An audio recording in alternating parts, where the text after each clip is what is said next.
Hello everybody, in this video I just want to quickly talk about events, event sources and event classes. So let's look at a simple example. Here on this window we have different control elements. First we have a button, then we have a text field, we have a checkbox, and we have a rectangle. This is just a rectangle shape.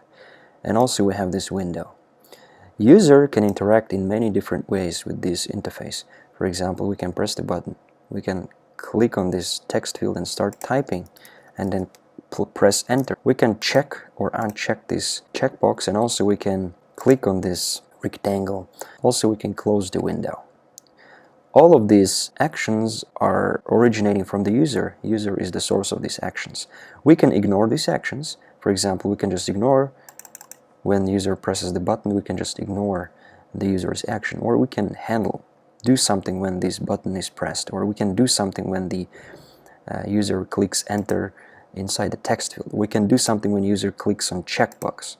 We can do something when user clicks this rectangle, or we can do something when you get the point. We can do anything when some event happens.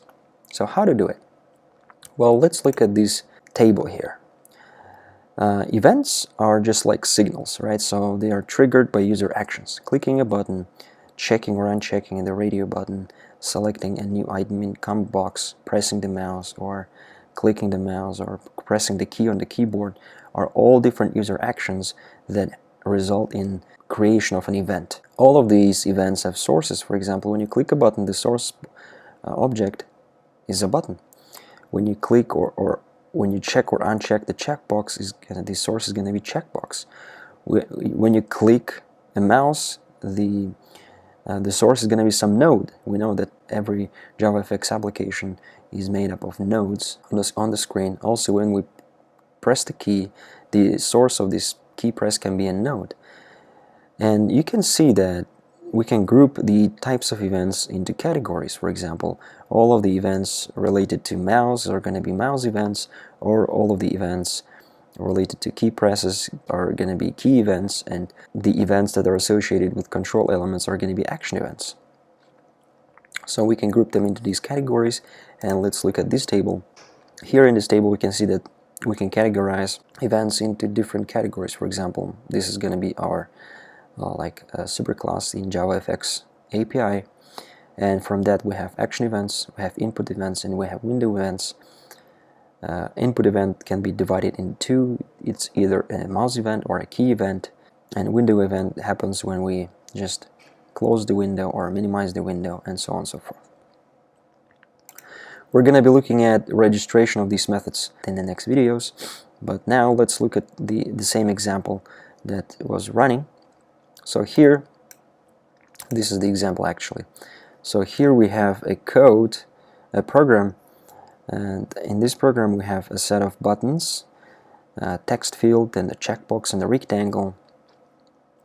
Here we are writing the handler classes, and we're just inside those handler classes we're just printing the source, yeah, since we can learn, or we can get what the source of the event is. I think you noticed it in the beginning of the video. When I click on this button, I can see that it shows me that the source of this event is a button.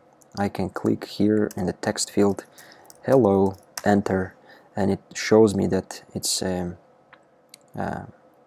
the source of this event is a text field. When I check this checkbox, it shows me that the source is checkbox. Uncheck, also checkbox. Click on this rectangle, it shows me that the source is a rectangle.